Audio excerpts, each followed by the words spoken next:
How's it going, everybody? Welcome back to another episode of Bodacious Rant. Hope everybody's doing good, especially now that we're in summer. So we should be feeling all the good stuff. And, you know, every day everybody deals with something, whether it be in their noggin or in their heart.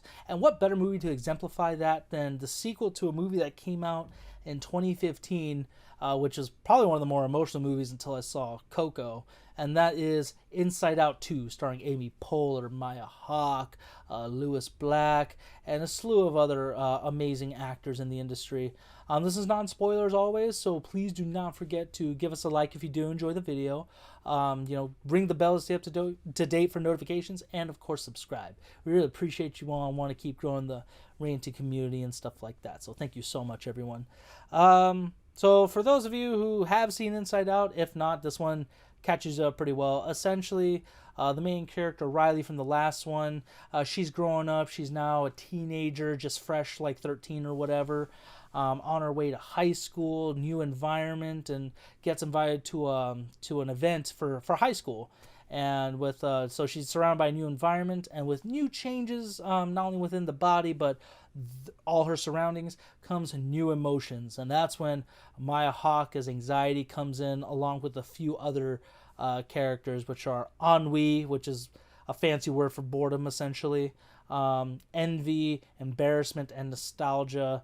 And yeah, it's just a clash of emotions, with no pun intended, really. But yeah, and this is one of those movies that it's a sequel. I don't think, I definitely didn't ask for. I don't know if everybody thought, oh my god, they should make an Inside Out 2, because the first one was pretty damn near perfect as it was. I tugged at the heartstrings, shed some tears when I watched it the first time.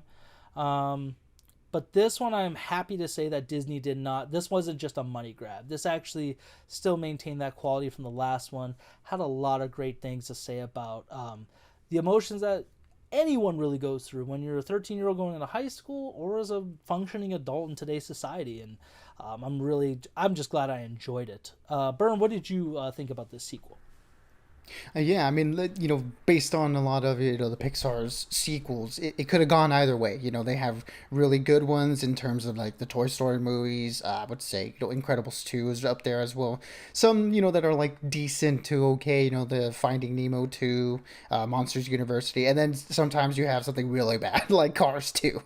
So, unlike their, original fresh stuff, their sequel stuff sort of varies in quality. So, coming into it, it's almost a decade later since the first one, so it could have gone either way, and I really enjoyed the first Inside Out, so it was like, okay, what are we going to get here? And I'm pleasantly surprised and happy to say that this movie delivered for me, at least. I thought it was very good. Where the first movie, it's about, a young girl, or like basically, in relation to like a young person, it can be like anybody, going through a significant change in their life and dealing with the emotions of that. Now you have a teenager going through that, and having a little bit more complex emotions with the changes going on in their life.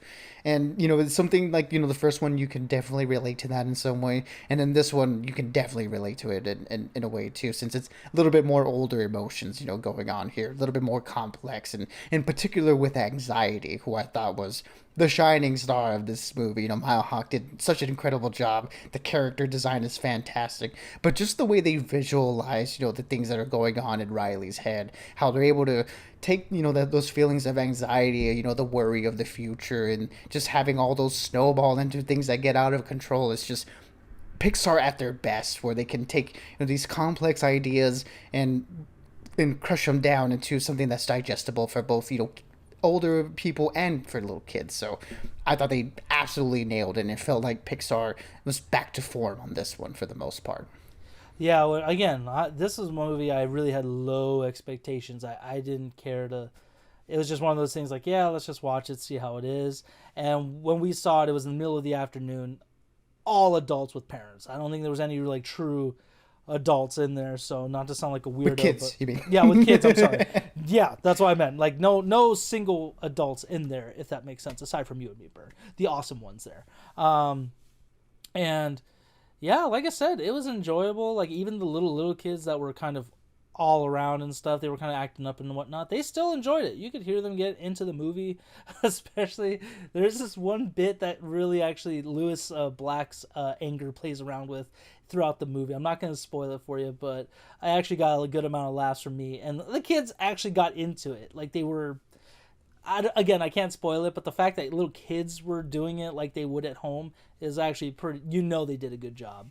The voice acting was on point with this one. The animation, still on point. Even though like Pixar, I can't really say they've never had a bad animation film. So I think this one just keeps that going, which is great. And like Burn said, Maya Hawke was the star. Aside from Amy Poehler and them, she really brought out anxiety. You could hear it in her voice, like how legitimate it was. So, with all that being said, I'm gonna give this a hard 4 out of 5 because it, like the first one, it's damn near perfect. But this one, like, it just didn't have that same emotional impact like the last one did. Because again, as you're growing up, you kind of learn to deal with certain feelings, and this movie kind of exemplified that to a certain extent. So I think, yeah, like I said, I would definitely recommend this, especially for those who have kids. You're really going to love it, and I think your kid's going to have a lot of fun. So definitely recommend this for the summer season.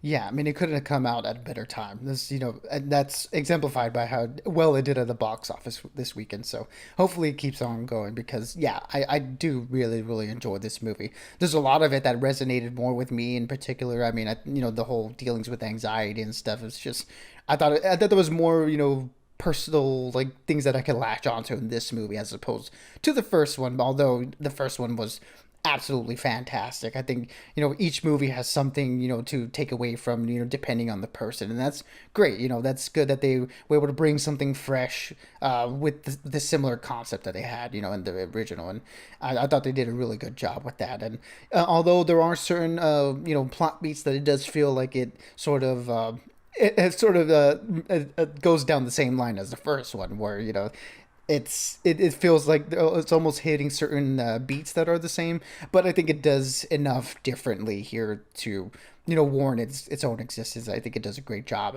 of it, where you feel like you get something fresh from this one. I think that's a real testament to the writers here, and of course the animators who did a fantastic job and visualizing all these complex ideas and putting them again into a package that everybody can enjoy. And I think that's where Pixar has done a great job in this one, and something I've been wanting from them for a little while, because I mean the last one I enjoyed from them was Soul, but that one was a little bit less digestible than this movie. I think that was a little bit too heady, a little bit too complex for everybody to enjoy, and the last couple movies we've gotten from them have been a little bit more on the kids side. So I'm glad that they went back to the balance of more interesting heady concepts that everyone can enjoy. So I think they did a great job with this one. So it's going to be a 4 out of 5 from me. Highly recommend it. Go check this one out. You're going to walk away enjoying from it something. Yeah, like I said, I think it's one of those things that whether you're an adult or a child, you're going to really enjoy this. If you don't enjoy it, then sorry, I don't know what to tell you. Maybe you're just, more intact with your emotions and you can deal with them a lot better. Props to you, but like Burn with the anxiety thing, and there were plenty of instances where I felt what was going on that you could relate to. So, yeah, for those of you who did happen to watch it, please let us know what you thought. We the boys finally came back. House of Dragon premiered this weekend. So, if you want to comment on that, you can. But we're gonna talk about that later down the line. So save that for next time. And as always, everyone, stay bodacious and just keep on ranting for us. Absolutely, everybody. Be good, be safe, and as always, we'll catch y'all on the next one.